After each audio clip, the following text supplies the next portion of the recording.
За сайн мэцгаано уу, манай Dark-ын подкастын маань шинэ 7 хоногийн шинэ дугаар ороход бэлэн болсон байна. Бүгдд нь энэ өдрийн мэндийг хүргэе. За дүлгөө миний энэ удаагийнхаа дугаартаа 2008 онд Англид гарсан хэрэг ярихаар бэлдсэн. За тэгээд шууд хэрэг ярьж эхлэе. Хэргийн гол хүн болох Мартин Вик Магнуссен гэх эмэгтэй 1985 оны 2 сарын 6-нд Норвеги улсын Осло гэх хотод төрсэн ба айлын дунд хүүхэд дээрээ нэг ахтай доороо нэг эмэгтэй дүүтэй. Жижиг арал дээр гэр бүлэрээ тавал ол амьдардаг. Тэгээ бага насныхын хувьд гэр бүл нь бол маш их хайраар дүүрэн халуун тутан энгийн нэгэн гэр бүл байсан ба Мартин охин багасаа их байгаль дуртай, сониуч, адал явдлыг эрэлхийлэгч, хүнд ч муу сандгүй, хөөрхөн ааштай, үзэсгэлэнтэй охины хувьд сургуультай их алдартай, хүмүүр түнтэй найзууд болохыг хүсдэг, сэтгэл татам, хөгжилтэй, мөн сургуулийнхаа найз нөхдөд цуглуулж маш их пари зохион байгуулдаг. Түүний аав нь бол охиноо юу ч хий гэсэн маш ихээр дэмждэг. Мартин байнга л багасаа ирээдүйд одоо болох мэрэгчлээ айгүй олон удаа сольдог. Балет ч юм болно, нэг бол спортын хүн болно гэд хүсэл сонирхол нь бол өөрчлөгдөж байдаг. 15 настай байхад нь ээж аав нь бол салах босноо хүүхдүүдтэй хэлснээр охины хувьд ээжигээ даган Осло руу нүүр сууршиж эхэлсэн. Гэсэн ч аавтайгаа ойр орхон уулздаг хэвээрээ тогтно. Ахлах сургуультай байхдаа ирээдүйн суралцах мэргэжлээ сонгохдоо хүмүүстэйг туслах хүслээ даган ийм зүйч болохыг хүсэж хичээлдээ жонд сууж давхар хөгшчүүлийн асрах газар болоод гэрт нь очиж сайн дурын ажил хийдэг. Ингээд 21 дэдээ Польш улсын Warsaw хотод байх анагаахын их сургуульд суралцахаар болж өөр улслуу инхүү зордог. Тэндээ 7 сар энэ мэргэжлэрээ сураад ерөөсөө насаараа энэ чиглэлээр ажиллана гэхээр бол нэг л биш вэ. Арай өөр чиглэлээр ер нь сурыг гэж шийдээд дэлхийгээр аялахыг мөрөөддөг тэр талын чиглэлийг сонгоё. Тэд өмнө нь Англи руу хэд хэдэн удаа аялаж байсан болохоор тэнд очиж сурыг гэж шийдээд Лондонд байдаг Regent Business-ийн их сургуульд олон улсын бизнесийн харилцаагаар сурч эхэлсэн байна. Эхний хэдэн сарда сургуулийнхаа дотор байрнал амьдарч агаад үүнээсээ хойш өөртөөгөө адилхан Норвеги улсын иргэд болох 3 хамт сурдаг охтуудтайгаа нийлэн нэг жижиг байр түрээсэлж амьдарч эхэлсэн. Охтуудаараа амьдраад бүгдээрээ сайн найзууд болцоож хоорондоо хийвтэй хөвгчлөлтэй амьдардаг ба мэдээж оюутан охтууд эмчиг өдөр нь хичээлдээ шамдан суралцаж оройн бол Лондон сонирхон клуб орж хөвгчлөлтөх дуртай. Мартины хувьд найзуудын хүрээлэл том, ер нь өөрөө их нийтэж хөгжилтэй цоглог охин учраас олон найзуудтай ба араас нь маш олон залуус гүйдэг. Хөөрхөн болохоор нь залуус түүний араас гүйж их алдартай. Тэгээ бүр найзууд нь тоглож эхлэхдээ за манай Мартинд бол бүр дурлаагүй залуу манай сургууль байтугай Лондонд үлдэхгүй нэ гэж хүртэл ярьж тоглодог. За энэхүү залуусынхын дунд нь 21 настай Фарук Абдулха гэдэг нэг сургуульд явдаг залуу байсан. Йемен улсаас ирсэн.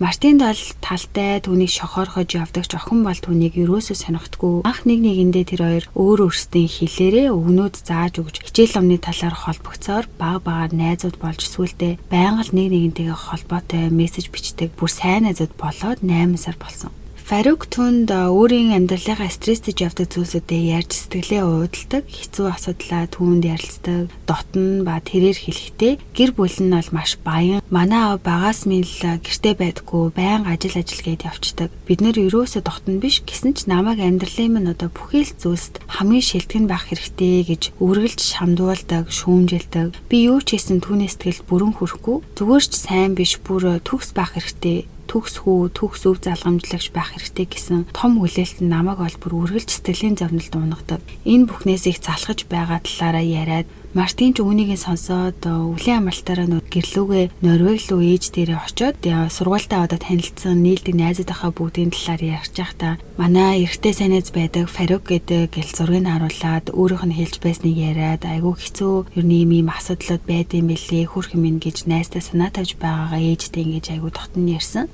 Фарукийн хувьд ичимхий даруухан талдаа тэгээд Мартин түүнтэй ер нь сайн найзууд болж исэн болохоор өөрийнхөө нийлдэг найзуудын групптэй бол түүнийг танилцуулж оруулж эхлэхэд нөгөөдөл нь ер нь бол тийм амар сүртэй дуртай байгаагүй. Тэгтээ угаасаа бүүндөө ингээл нэг сүртэй нийлэхгүй ч гэсэндээ гайгүй найзууд болцгооцсон. Найзуудынхаа ажилласнаар бол хинч харсан тэрээр Мартинд бол сайн найз охиноо болох хүсэлтэй байгаа нь бол илт байсан Фарук. Тэгээ найзууд нь Мартинаас асуухаар дандаа л үгүй би юусоо түүнийг өөр талаар сонирхдаггүй надад талтай гэдгээ баг багаар хаяа ингээ мэддэд идэж гисэндээ би дандаа үгүй гэдгээ хэлдэг. Тэр миний найз байхад надад илүү тухтай байдгаа гэж өөрөө баян хэлдэг. Уг нь хоёлаа зүгээр л найзууд гэж өчнөө удаа охин хэлжсэн ч гэсэндээ Фарукийн хувьд байнга л түүнийг өөртөөгөө холбоод бүр нэг удаа урал дээр нүүсийг оролдожсэн. Ингээх болгонд нь Мартин хоорондынхоо хил хязгаарыг бол тогтоож өргөлж би чамайг найзаа хуваал хардаг. Битгий дахиж ийм үйлдэл гаргаараа гэдгийг бол хатуу хэлждэг. Найз охтуудаа энэ талаараа хэлэхдээ би Фарукт жоохон ч гэсэн тийм сэтэн хаяал нүүр өгөөл тийж үнсэлцэх хэмжээний vibe гараагүй байхад яад тийж үнсхийг завсны бүр амар гайхсан гэдгээ ярьжсэн. За энэ Фарук гэх залуугийн гэр бүлийн талаар ярихад аавыгийн Шахер Абдулхаг гэдэг Йемений хамгийн баян чухал хүмүүсийн нэг тэр бумтан бизнесмен эрхтэй. 1963 онд Шахер трейдинг компаниг үүсгэн байгуулсан бөгөөд газрын тоос, ундаа, аялал жуулчлал, үйл хөдлөх хөрөнгийн чиглэл гээд бараг л бүхий салбарт үйл ажиллагаа явуулдаг маш том бизнестэй. Йемен төдийгүй бизнес нь одоо дэлхийгээр нэг байдаг. Йемений саахны хаан хочтой, улс төр хүртэл маш том нөлөө бүхий хүн байд юм. Ийм баян айл мэдээж их орондоо төдийгүй хаасаагүй орд харштай зөвхөн тэдний гэр бүлийнхэн зориулж ажилтдаг гэрийн үйлчлэгч, хувийн менежер, хамгаалагч гээд байхгүй ажилтан бараг байхгүй. Ийм гэр бүлд төрсэн Фарукийн хувьд мэдээж амьдралдаа хизээч мөнгөний төлөө санаа зовниж үзээгүй, юугаарч тутахгүй өссөн. Нэмээд бусдаас үгүй гэсэн хариулт бараг л авч үзээгүй болохоор Мартин нэмэгтэй өөрийг нь тоохгүй үгүй гэсэн түүний амьдрал бараг л анхны удаа татгалцсан хариу авсан байхаа гэдэг. Тэл талдаа байгаагаа эмгтээд мэдэгдээл нөгөөх нь үгүй гэл тэнгүүд за ерөөсөө намайг сонихгүй маань гэж ерөөсөө хүлээж авахгүй дараа 7 хоногт нь дахиад хичээгээл тэрний дараа 7 хоногт нь дахиад хичээгээд дээ ерөөсөө за энэ намайг сонихгүй байгаа ч гэсэндээ одоо удахгүй өөр нүдээр харчих байхаа гэж найдаал явуулсан юм шиг байна. Аавынх нь ажил маш ихээр өөр орнууд руу аялах, тэндээ бизнесээ босгох чухал ажлуудтай учраас түүнийг бага байхаас нь эхлээд хэдэн жил тутамд гэр бүлээ аваад шинэ улсад очиж амьдрах шаардлага гардаг. Тэгэл тэндээ яг дасаал байж ангууд дахиад хэдэн жилийн дараа нь өөр тишээ нүүх шаардлагатай болдог. Гэр бүл нь улам баяжих тусам ийш тишээ нүүж суух байдал нь бол улам ихсэжсэн. Үүнээс нь болоод Фарукч бүр яг нэг газар удаан байгаагүй болохоор урт хугацааны найзуутай болж чадахгүй, нэг сүртэй олон найз нөхөд гэхээр хүмүүс байхгүй. Ямар ч тач түүнийг өсвөр настай байхад нь яг гэр бүлээрээ Египтэд хэсэг суурьснаар арай тэнд удаан тогтвортой амьдарсан юм байна. Тэндээ байхдаа Фарук бүх болохоор бэлдэж өөрөө бол жижиг биетэй ч гэсэндээ айгүй хүчтэй. Энэ спорттой бол маш их дуртай. Нэг удаа бүхийнхээ секцэнд согтуугаар машинаа жолоодод ирсэн юм л да. Тэрийг нь багш нь хараад энэ ч одоо чамд болоод бусдад маш их аюултай ингэж болохгүй шүү гэд хэлсэн чинь эргүүлээд манай гэр бүлийнхэн дипломатчны одоо дархан хэрэгтэй учраас ерөөсө хамаагүй намайг цагдаа нар баривчилж чадахгүй гэж юу ч болоогүй юм шиг хариулсан. Энэ дипломат халташгүй байдал гэдэг нь гадаадын зарим төрлийн албан тушаалтнууд өөр улсын харьяалаас хууль ёсны халташгүй дархан эрхтэй болохыг хүлээн зөвшөөрдөг олон улсын эрх зүйн зарчим юм байна. Энэ нь дипломатчдыг хүлээн авахч улсдаа аюулгүйгээр зорчих, чөлөөтэй зорчих боломжийг олгодог бөгөөд орон нутгийн шүүх хурал, мөрдөн байцаалтын ажиллагаанаас бараг бүрэн хамгаалах боломжийг олгодог. Ингэж аавынхаа хүчээр юунаас ч яахгүй ямар ч болохгүй зүйл хийсэн бай өөр оронд байгаа болохоор асуудалд орохгүй ийм том хүчтэй одоо учраас тэрийгэ бүр одоо буруу аргаар бодож бартаж явдаг. Аавынхаа далбаан доор ингэж амьдардаг ч гэсэндээ аав нь багасаа л түүний амьдралд байхасаа байхгүй нийлүү байсан болохоор аавда бараг дургу. Аавгаа талаар байнга л одоо Мартин эмэгтэйд жишээ нь гомдолж ярьдаг. Тэгээ аавынх нь хувьд мэдээж ийм том бизнесмен түүний босгосон бизнес гүрэнг бол хүүхдүүд нь ирээдүйд өв залгамжилж авах учраас тэднийг үргэлж хамгийн мундаг шилдэг төгс байхыг хүсдэг. Мөн өөрийн бүх хүүхдүүдээ ол цаанаасаа зааж өгсөн хүмүүстэй гэрлүүлэхийг хүсдэг. Мэдээж энэ том бизнесээ улам өргөжүүлж өөрсдөө адил хэмжээний чинэлэг айлтай ураг барилдахыг бол хүсдэг. Фарукийн хувьд бол гэрлэг насн дээр иржсэн 21 настай. Тэг өв залгамжлаа авч аавынхаа ажлыг үргэлжлүүлэн авч явах тийм том албан тушаалд очиж үүрэг хариулахыг өндөртэй болохыг дөхчихсэн болохоор одоо ингэж гэр бүлийнхнээсээ хол өөр хотод ганцаараа дураараа сургуульд цаг зав ихтэй байгаа үеэ бол өөрөө их ашиглаад исламын дээр шашныхаа үзэл бодлыг бол хажуу дэш нь тавиад зөрчиж эхлээд маш ихээр согтууруулах ундаа хар тамхи мөн шоудж өнгөрөөжсэн. За Фарукийн хувьд бол нэг иймэрхүү амьдрал нь.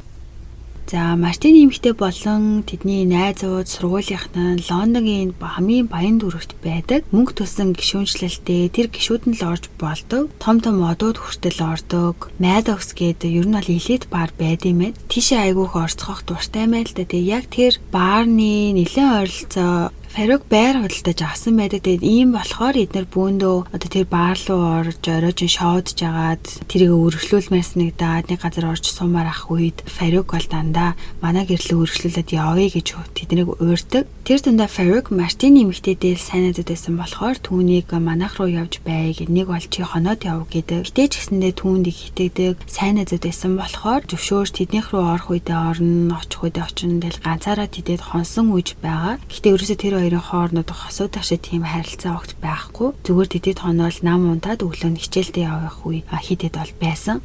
За ингээд Мартины эмэгтэй бол энэ сургуультаа сураад жил гарan болж байх үеэр одоо бүх шалгалтуудаа дуусаад ялангуяа Мартины ангидаа сурлагаараа нэгт орж амралт эхлэх гээд давхар бол баярууд тохиосон болохоор 2008 оны 3 сарын 13-нд тэд нэр одоо оройн шоуд гарсан. Тэр оройн 10 цагт нөгөө баар руу бол орцгоосон. Тэгээд тэнд ч гэсэндээ Фарук байж таарсан ба тэр оройд тэр хоёр болон найзуудаараа зөндөө олон бөөндө ахвасан зургнууд байдаг. Тэгээд баарнд 5 цаг гаруй ууж бүжгэлж бас нууцаар цагаагаар тамхи багахан хэрэгэлцгээгээд шөнийн 3 цагийн үед бол бараг бүгд за одоо ингээ харьцгаая дуусгахъя гэхэд Мартин бол үгүй өргөжлүүлээ л та гэдсэн. Тэнгүүт нөгөө найз охтууд нь бол одоо ядраад байна унтмаар нь гэртээ армаар байна гэсэн чинь Фарук бол Мартиныг тэгвэл манайх руу хоёлаа явж өргөжлүүлье гэж хэлсэн.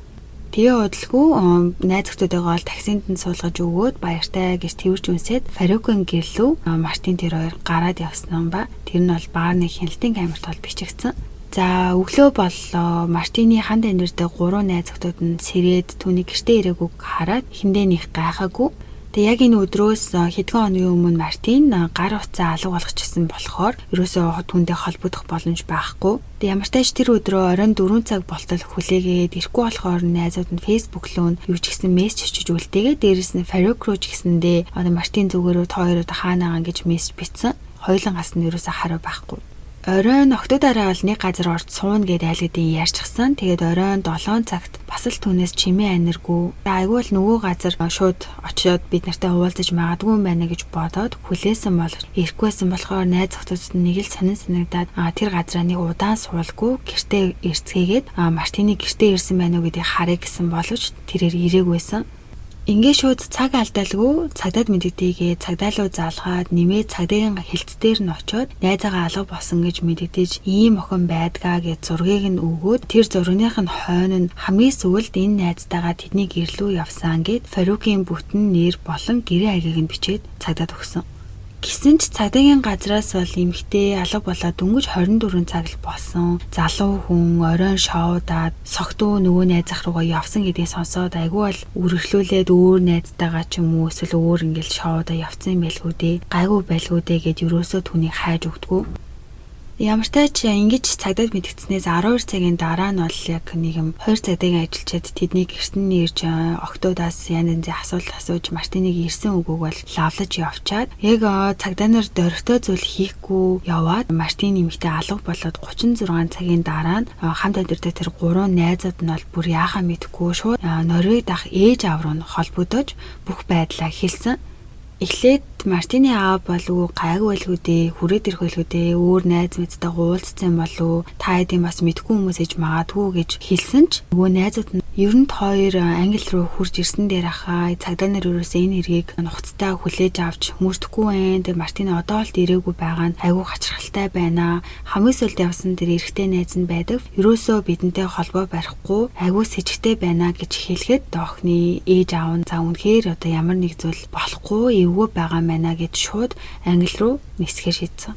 За энэ хооронд нь 3 найз охтууд нь бол зүгээр суугаагүй Мартиныг олоход туслаач гэсэн нэртэй Facebook хуудас нээж хүмүүсээс мэдээлэл хүлээж сууж нэмээд Мартиныг мэдэх найз нөхөд таньдаг хүмүүс лөө холбогдож бүгднлөө залгаж мессеж бичиж түүнийг сурлаж шүнжин суусан. Фарукийн Facebook лөө нь юу ч гэсэн ороод онлайн байна уу яагаад ер нь хариу бичихгүй байна гэд орсон чинь Мартин тэдний гэрлөө хамтдаа явлаа гэсэн тэр шөнийн 4 цагт нь гэхээр өштэй бүр Мартин тэр хоёр тэдний гэрлөө ороод 40 минутын дараа нь өөрийнхөө Facebook-ийн статусаа гэртээ ганцаараа байна гэсэн пост оруулсан байдаг. Үүнийг нь хараад бол маш их сэжигтэй санагдаад за энэ Фарук л хамгийн сэжигтэй байна гэж үүнийг улам судалж байгаад түүний ахтай нь бол холбоо барьж чадсан. Тэр ах нь бол Египтэд байдаг. Тэгээ ярьсан чинь би ч гэсэн ерөөсөө Фаруктай сүүлийн хоног холбоо барьж чадахгүй байгаа. Зөндөө олон мессежүүд ямар ч хариу байхгүй байна. Гэдээсэнсээ тогтоод шууд цагдаагийн хэлц рүү очиж энэ бүгдийг хэлсэн. Очоод энэ залуу шалгаад өгөөч гэж хэлээ. Цагдаа түүний фэйсбુક руу орсон чинь нөгөөх нь фэйсбુક에 устгацсан байдаг. За үүнийг мэдээд цагдаагаас бол за энэ хэрэг бол нухацтай авч шийдэж битэг бол мөрдөх хэрэгтэй байна гэд 15 минутын дотор Мартин эмэгтэйн гэрт нь очиж түүний сам, сойз эдрээс нь ДНК-г нь авсан. Кирилл авшруулан шалгаж Фарукийн гэрт түүнтэй уулзахаар очсон чинь гэртээ байгаагүй. Дотор орж шалгасан чинь хамаг тавилга, эд зүйлс нь байсан ч Фарук болон түүний яг өөрт нь хэрэгтэй хэрэгэлдэг одоо жишээ нь утас, төрөвч, пассворд, хувцас гэх зүйлс нь гэрт нь огт байгаагүй. Яг л байраа орхиод өөр тийшээ явцсан юм шиг. Гэрийн сайдаар шалгаж авч агаад Мартины алга болдог шөнө баарлуу гарахтаа өмсөж байсан мак нь олцсон. Үүнээс лавшруулан сайдаар шалгаж явж байгаад Фарукийн гэрийн хаалганы урд жижиг цусны толгод туссан байсныг дагаад явтал тэндээсээ өөр бас хэсэг туслууд туссаар доошо зойрлуу чиглэсэн хідэн цусны толгод бол шатныхын хэсэг дээр олцсон. За ингээд тэр зойрлуу орох гэхэд бол түжээтэй байсан ба мэдээж цагдаа нар бол шууд эвдээд орсон чинь харамсалтайгаар шороо чулуу одоо нуранганы доор зодуул цохиулсан нас барсан байдалтай Мартин эмэгтэйн цогцог олдов. Алуучны хувьд бол эмэгтэйг хөнөөчгөөд цогцыг нь яг тэр зойрлуу хүмүүсээс нуух гэж албаар тийшээ оруулж тавьсан нь ол илт харагдчихсэн. Ингээ шууд хэргийн газрыг бол битүүнжлэн авч цогцыг шинжилгээнд явуулж үзэхэд хариун гарахад нийтдээ 43 зүсэгдсэн, урагдсан, хөхөрсөн, хавцсан гэмтлүүд бол Мартин эмэгтэйн биедээр байснаас 20 нүүр болон хүзүүн хэсэгтэй. Гимтлээс нь харахад алуурчинтайгаа бол нэлийн өрөө тэмцэлдсэн байсан ба бүхлийн шархан алуурчин түүний хоолойг хүчтэй боож алсан байсныг тогтоодог. Түүний цусан дах арх болон хар тамхины хэмжээ нь бол цагдаа нарын бодож байснаас бол хамаагүй бага байсныг үзвэл хэрэг болоход шал согтуу биш харин нэлийн ухаантайгаа байсан болохоор өөрт нь юу болж байгаа болоод хэн өөрлөн дайрж байгаа гэдгийг бүгдийг нь мэдчихсэн гэж цагдаа нар бол үзсэн. Алуулгаас өмнө хүчндөөсөн байсан ба биеэс нь алуучны үрийн шингэн олцсныг шинжилгээд яг Фарукийн ДНК байх боломжтой гэж хариугарсан. Энэ нь яг Фарукаас цагдаа нар тодорхой яг 100% баталгаа болгох түүний ДНК-г авч чадаагүй учраас үүнийх байх боломжтой гэсэн ийм хариуг бол гаргасан юм билээ. Ингээд хэрэгтэн бараг л ойлгомжтой хэрэг хийх болсон шалтгаан Мартин эмэгтэйд өөрөө талтай түүнийг өөрийг нь тоохгүй болонгууд хүч хэрэглэж эцэст нь хөнөөсөн баха гэд одоо түүнийг бол ингээд шууд хаах ажилдаа ордог. Гэвч Фарукийг барих бол бүр цагдаа бодсноос бүр төсөөснөөс нь бүр маш хүндээсэн. Тэгээ шууд Фарукийн найз нөхөд хинтээ холбогдсон байж болох уу гэд бүх хүмүүсийг шалгаж эхэлдэг ба цагдаа нар түүний гар утсыг нь трак хийхэд сими ол гаргаад уцаа хайцсан байсан. Гэсэн ч утасныхын компанидын холбоо барьж агаад уцаараа хийсэн дуудлагын түүхийг шалгахад хэрэг болсон яг шүүн ойролцоогоор Мартин эмэгтэй хөнөөснийхөө дараа Египтэд байх гэр бүлийнхэнтэйгээ холбогдох гэж нэлээд оролцсон байдаг. Гэвч яг хинтээ хэдэн минут ярьсан, хин уцаа аваагүй, яг хинтээ нь холбоо барьж чадаж хэдэн минут ярьсан тодорхойгүй ч ямартай ч ингэж уцаараа ярьсныхаа дараа шууд фэйсбુકийнхаа статусыг бол нөгөө гэртээ ганцаараа гэж постлоод дараа нь үүрийн 5 цагийн үед бол нэг найзанд авцсан. Тэр найзаас нь цагдаа нар мэдүүлэг авахуд тэр шөнө Фарук ирээд нэлээд сандарсан, стресссэн, дуугүй, чимээгүй байгаадсан. Тэгээ бит хоёр ханд тамхи ороож татаад удаачгүй юу ч хэлэхгүй манахаас гараад явцсан гэж. Тэгээд өглөөний 9 цаг 30 минутанд бас өөр нэгэн найзтайгаа уцаар ярихдаа би одоо ингэсгээд Англиас явах болсон гэр бүлийн яаралтай асуудлаар гэж хэлсэн. Ингээр одоо Фарук дэлхийн хааж байх боломжтой түүнийг олж баривчлан гэдэг бол мэдээж маш хэцүү асуудал болчихжээ. Гэсэн ч цагдаа нар Лондонгийн бүхий л онгоцны буудлуудыг шалгаж гэр бүлийнх нь байгаа Египт рүү ниссэн хэсгийг нь ол шалгаж ямартай ч аль нисэх онгоцны буудлаар явсныг нь олж мэдэж чадаад хяналтын камеруудыг нэг нэгэнгүү шалгаж байгаад Мартин эмэгтэй хөнөөснөөс 12 цагийн дараа гэхэд Фарук Египтийн Кайро руу ниссэн байдаг. Мөн Фарукийн аавын хувьд хэрэг болох үед Норвеги улсад бол ажлын шаардлагаар явж ирсэн. Тэгээ эргээд Египтэд бараг л Фаруктай зэрэг шахуу утсан байсныг нь мэдээд яг үүнээс харахад бол хэрэг хийчээд Фарук аавтайгаа уцаар явж холбогдож яг юу хийснээ хэлээ тэр хоёр Египтэд гэртээ уулзахаар товолсон байх магадлалтай. Мөн цагдаа нарын гаргасан таамгаар яг баттай биш. Гэхдээ Фарук гэрийнхэнтэйгээ уулзаад Яах гэхээр ярилцаа тэдний гэрхэн ялангуяа аавынх нь хамгийн их бизнес болоод хүч чадал нь байдаг өөрсдийн орон Йеменд хүүн очвол дээр хэрэгт орохгүй хамгаалж чадах газар нь бол тэр газрыг гэж үзээд аавынхаа хувийн онгоцоор Фарук Йемен рүү нисчихсэн. Ингээд энэ бүгдийг олж мэдсэн ч гэсэндээ харамсалтай нь Их Британи Йементэй ялтан шилжүүлэх гэрээ байгуулаагүй учраас яаж Фарукийг хэрэгтэн гэдгийг батлах нотлохоонууд байсан ч гэсэн түүнийг барьж Англи руу буцааж авчих боломж байхгүй гэсэн үг.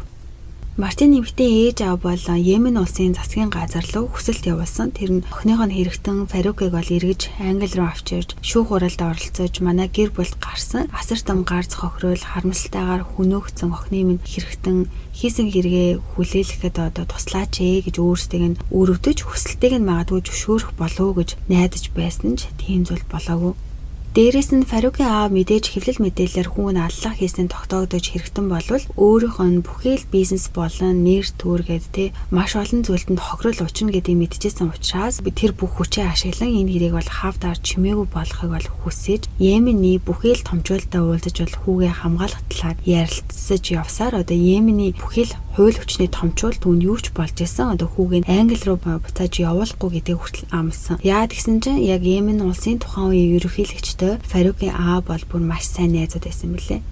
Фарук бол одоо ингээд аав нь байгаа цагт түүнд юу ч болохгүй, тохиолдохгүй, баривчлагдахгүй. Ялангуяа Йемен улстай байгаа тохиолдолд ямар ч аюулгүй болчихж байгаа. Тэгээ тэндээ аавынх нь гэр бүлийнхэн эзэмшдэг маш олон хаус, орд харшууд байдаг. Тэгээ тэндээ ингээд идэж ууж амраал гэртээ байж байдаг. Бүр нэг гэр бүл нь өөрсдөө нь төлөөсөн PR баг ажиллуулж эхлээд хэлэл мэдээлэлд өмнөөс нь бол хариу өгдөг гэр бүлийн төлөөлөлд тийм юм чинь мэдээж Фарукийг олон нийтэд муугар хүмүүст харуулахгүй гэж бүгдийг ол хийж эсэргээр нь Мартин нэмэгтэйг бол илүү буруутгасан тийм нийтлүүдийг бол гаргуулсан юм шиг байна гэж идэг. Яагаад тэгэхээр олон хэд хэдэн улс орнуудад бол сонин дээр нийтлүүд дээр Мартин нэмэгтэйг бол хэрэг гарах үед шоудаж, согтуу, хүлчүү явж агаад дээрэс нь харт амиг хэрэгсэн байсан учраас тийм согтуу харт амиг хэрэгэлдэг юм чинь өөртөө барыг энэ гайгаа дуудсан. Өөрөөс нь болсон гэх мэтчлэн хохирогчийг бол өөрийг нь маш ихээр буруутгаж яах гэж өрний эртэн найзах руугаа ганцаараа шөнөөр хамт явсан. Барыг шал өөр бодлоор явсан. Наад хоёр чинь барыг хоорондоо явдаг байсан юм шүү гэх мэтчлэн маш ихээр ийм буруу нийтлүүд бол гарч исэн. Гэсэн ч үүндээ Мартин нэмэгтэйн ойрын гэр бүл болон нөхөд бүгдээрээ түүний талаар хэлэхдээ сэтгэлээ хуваалцдаг эрэгтэй сайн найзаа гэж бодож явсан итгэдэг хүн нь дээрэс нь тэгж хэрэг гардаг шүүн тэдэд очихоос өмнө нь хэд хэдэн удаа нэг газар орчоод дараа нь тэдний гэрт нь очиж хонж байсан ганцаараа. Тэгээ согцсон үедээ ялангуяа яг тэр шүүн зайтай гэрлүүгээ харах гэж аюулд орж байснаас итгэж найддаг найзтайгаа магадгүй тэ after party баарнд орсныхаа дараа өргөжлүүл жоохон суумаар байсан сэтгэл нь хөөрчгсөн ангидаа онц аваад нэгт орчихсон. Тэгээ одоо ингээ амралт эхэлж байгаа гэд хүн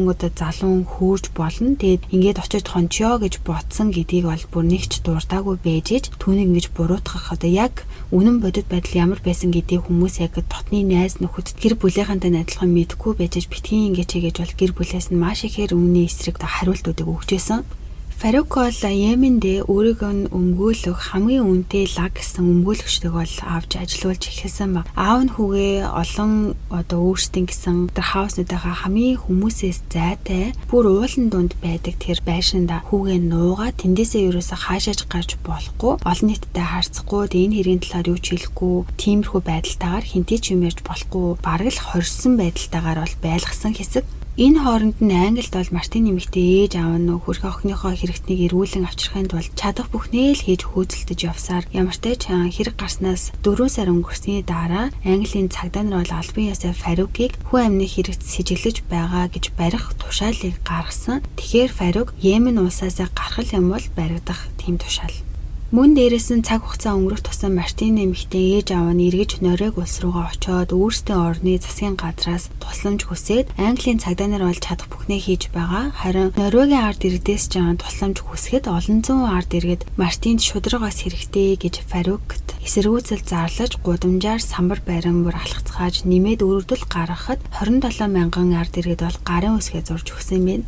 Дээрэс нь ээж аав нь Фаругийн аав нь одоо дэлхийд маш том брэнд компаниудтай хамтран ажилладаг. Тэр болгон руу энэ хүний хүн ингээд ийм алхаж сэжиглэгдэж байгаа хэрэгтэн хүн энэ хүнтэй одоо битээ дахиж ажиллаач гэсэн тийм хүсэлтэйг бол зөндөө явуулсан. Хэд хэдэн компаниуд бол Фаругийн аавтай хамтран ажиллахаас татгалцсан байт юм билээ.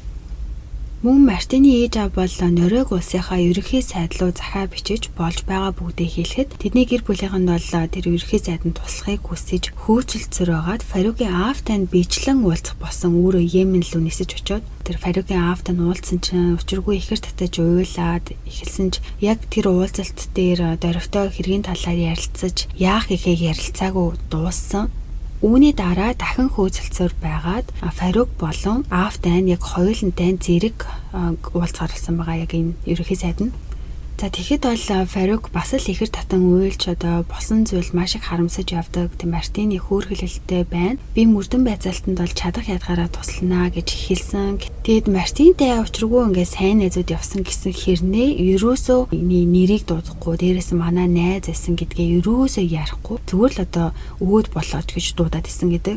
Энэ уулзалт бас ингэж дуусаад 3 дахь удаагийн уулзалт нь 2012 онд болсон. Тэгэхээр хэрэг 2008 онд гарснаас хойш 6 жил өнгөрчихсөн. Фарук болон аав нь мөн тэдний өмгөөлөгчтэй нь одоо тэр ерөнхий сайд очиж уулзаад Англи болон Йемений талын цагдаагийн хамтарсан мөрдөн байцаалтыг бол эхлүүлэх талаар ярилцаж хэлцэж эхэлсэн. Фарукийн аав нь бол нэлээд нааштай хандаад хэрхэн мөрдөн байцаалтыг нийтээс хаалттай нууцлаг явуулах талаар яриад одоо иймэрхүү заалтууд хэрэгтэй гэж ярьж байсан ч гэсэндээ уулзалтайгаа төгсгөл дахиад Фарук Англи руу очихоос татгалзаж бас л тус болох уулзалт ингээд болоогүй. Энэ ерөнхий сайдын хувьд бол одоо өөрийн талаас хийж болох бүхний одоо хийсэн боловч ингээд ямар ч нэмэр байгаагүй.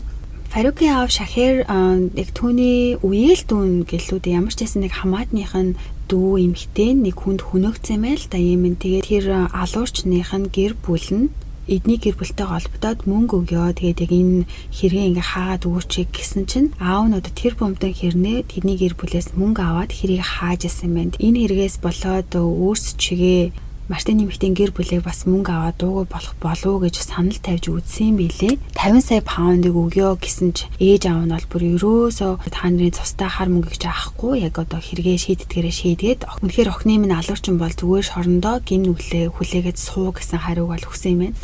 За ингээд энэ хэрэг ингээд шийдэхдэггүй явж итлээ. 2011 онд нь бол нөгөө Йемений засгийн газрыг ард иргэдэнд шүүмжилж бослого гаргаж ерөнхийлөгчийн албан тушаалаас огцор гэж нэлээд шаардаж Фарукийн яг нөгөө аавын хамгийн хамтран ажилладаг ойрын байдаг хүүгийг хамгаалахад тусалж исэн. Ерөнхийлөгч нь ажлаа хүлээлгэж өгсөн. Мөн 2014 онд Йеменд иргэний дайн болж Фарукийн амьдарч исэн хотод бол бүр маш том хүчтэй дэлбэрэлтүүд гараад хот бараг сүрж бүр маш амар хэцүү байдалтай байжсэн. Тэгээ 2017 онд нөгөө ерөнхийлөгч асан аавынхан тэр сайн найз Йемений ерөнхийлөгч нь бол мэрэгэн буудагчаар буудуулж хөнөөгдсөн. Тэгэхээр ер нь бол ингээд багаар нөхцөл байдал Йеменд ч гэсэндээ маш хүнд байгаа. Дээрээс нь аавынх нь одоо арт талч гэсэндээ ингээд байхгүй болчихсон. Их оронд нь ийм олон том зүйлс болж исэн болохоор Фарукийн хамгийн одоо ойрын гэр бүлийнхаа найз нөхөд нь бараг л бүгд л өөр улс орн руу дүүргээд гараа явчихсан. Бараг ганцаараа тэндээ үлдэж хэрвээ одоо мэдээж Фарук ч гэсэндээ өөр улс руу ямаар байсан ч хэрвээ Йеменээс гарах юм бол шууд байршлагдах байсан болохоор тэндээ үлдэхээс өөр арга байгаагүй. 2020 онд Фарукийн аав нь хор тавдрын улмаас нас барсан ба одоо ингээд Фарукийг хамгаалалт бол бараг л ингээд бүр байхгүй болчихсон. Йеменд үлдсэн холын хамаатнууд нь яг Фаруктай тийм ойр биш. Дээрээс нь аавынх нь бараг өв хөрөнгө болох 6 тэрбум долларын тэрийг яаж хувааж авах асуудлаас гадна Фарукийг одоо хамгаасаа байх уу гэдэг бол асуулт тэдэнд бол гарч исэн. За ийм зүйл болж байгаад 2011 онд Йеменээс ирсэн Навал гэх 33 настай сэтгүүлч эмэгтэй BBC-д сэтгүүлчээр ажиллаж байсан байл л да. Тэгээд Мартины эмэгтэй хэрэг бол тухайн үедээ хамгийн анхудаас олж судлаад эрэгтэн өөртөө адилхан Йеменээс ирсэн залуу болохыг нь мэдээд энэ хэргийг бол учрыг тайлахыг бол хүссэн. Одоо бол ингээд хэрэг гараад бүхэл бүтэн 10 хэдэн жил өнгөрсөн. Тэгээд тэр хооронд олон сэтгүүлчид Фаруктай холбогдож түүнээс ярилцлага авч үннийг хэлүүлэх гэж үзсэн боловч тэр болгонд Фарук бол татгалзаж ярилцсан нэгэндээ юу ч ойлгохтой зүйл ярихгүй зүгээр би Лондон руу буцаж явахгүй яагаад тэгэхээр би цаг агаарт нь дургу гэж хүртэл тоглоом шулаам хийж явсан ба та тий.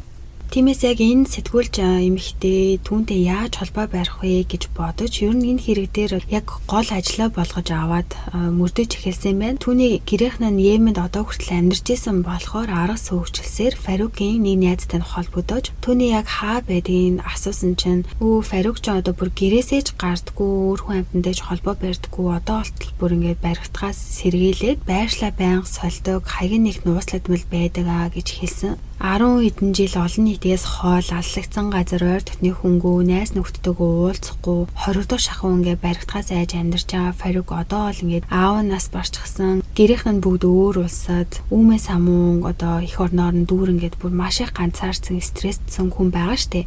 Тэгээд үүнийг нь ашиглаад энэ сэтгүүлч эмэгтэй танилуудаараа дамжуулж Фарукийн утасныхын дугаарыг олж аваад эхлээд сошиал медиагаар нь одоо найзад болох гэж үзсэн. Ерөөсөө ямар ч одоо ахиц байхгүй байсан болохоор Snapchat гэдэг апп байдаг шүү дээ. Snapchat-ыг аюу ашигладаг болохыг нь мэдээд түүний аккаунтыг нь олж аваад найзын хүсэлд явуулсан юм байна. Тэгтэл бүр хэдхэн минутын дотор Фарук түүнийг нь хүлээж аваад тэр хоёр анх мессеж бичиж эхэлсэн.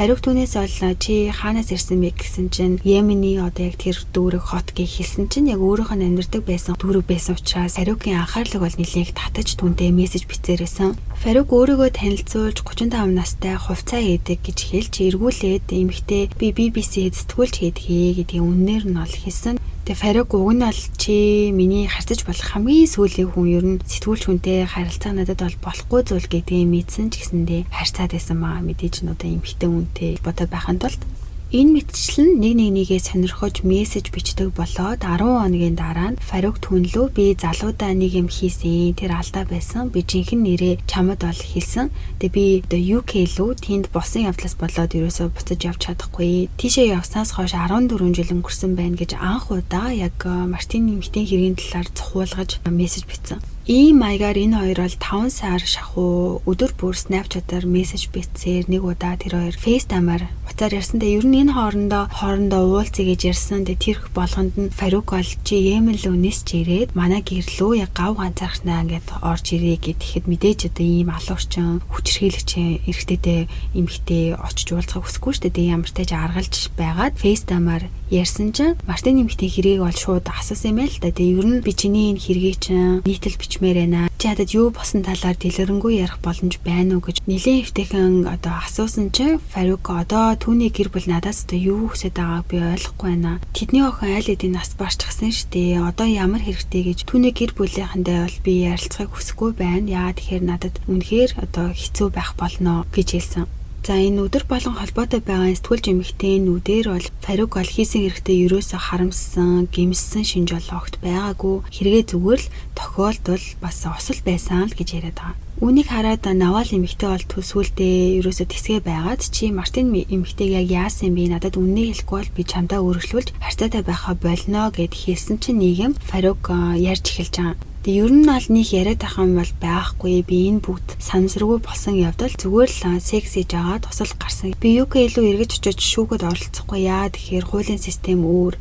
Намайг араб болон баян айлыг хүүхэд гэдгээр минь тодорхойлж надад одоо хамгийн хүнд хэцүү яалыг өгөх байхаа. Энэ бол одоо хитрхи оройтсан би тийшээ явахгүй. Би ер нь яг юу босныг ч сайн санахгүй байна. Хар тайм хэрэлж гисэн байсан болохоор. Уг нь би Англид очиж хэргийн шүүх хуралд оролцъё гэж бодсон ч манай өмгөөлөгчөд битгий гэж зөвлөсөн. Надад хатуу яал өгнө гэдгээс сэргийлж за ингэж нэг одоо сэтгүүлч Навал эмэгтэй бол 14 жил өчнөө олон хэлэл мэдээллийнхэн болоод сэтгүүлчэд Фарукийн өөрийнх нь амнаас хэрэг хийсэнийг хүлээлгсэн одоо үгийг гаргах гэж өчнөө олон янзаар үдсэн боловч чадаагүй энэ зүйлийг бол хийж энэ хэрэгт хамгийн их тусалсан эмэгтэй юм бэлээ.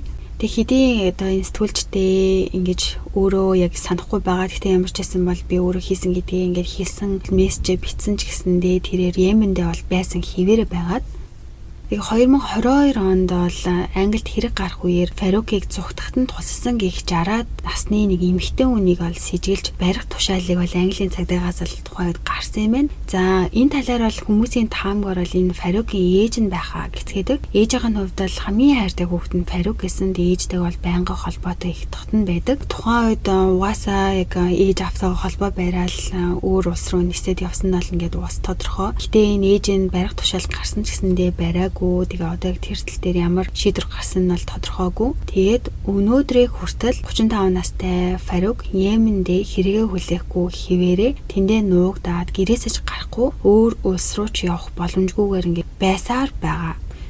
Мартины эмэгтэй ээж аав гэр бүлийнхэн охиныханд хэрэг гараад одоо ингээд 14 жил өнгөрч байгаач одоо хүртэл Фарукийг иргэн ирж хийсэн хэрэгээ хүлээж шорондоо суухыг хүсэж байгаагаа мэдгцээр байдаг, энэ талаар ярьсаар байдаг. Мөн ийм гинт хэргийн сувгууд болон болсон хэргийн талаар одоо сонин нийтлэлээр тэ миний охины хэргийг ярьсаар байгаасаа гэж ээж аавд нь бол хүсдэгийг хэлсэн байлээ. Яад тэр энэ хэрэг мартагдах ёсгүй, энэ хэрэгтэн одоо хүртэл ингээд шорондоо цуугаагүй, миний охины ясан амраагүй байгаа. Бидний сэтгэл ингээд одоо хүртэл хүлээлттэй байсаар байгаа гэдгийг мэдгцээр л байд юм лээ. Тэгээд охиныхоо нэр дээр хэрхэн шийдэгдээгүй хохирогч нарт зориулсан хандвийн дансыг нээж өөрсдөө найдал шармахтайгаа хатж байгаа тийм эцэг эх гэр бүл хохирогч нарт бол тусалж явж байгаа юм билээ. За тэгээд манай энэ удаагийн дугаар өндөрлөж байна. Тэгээд дараа 7 хоногийн гэрлийн дугаар тэгдэл эргээд уулзцгаая. Баяртай.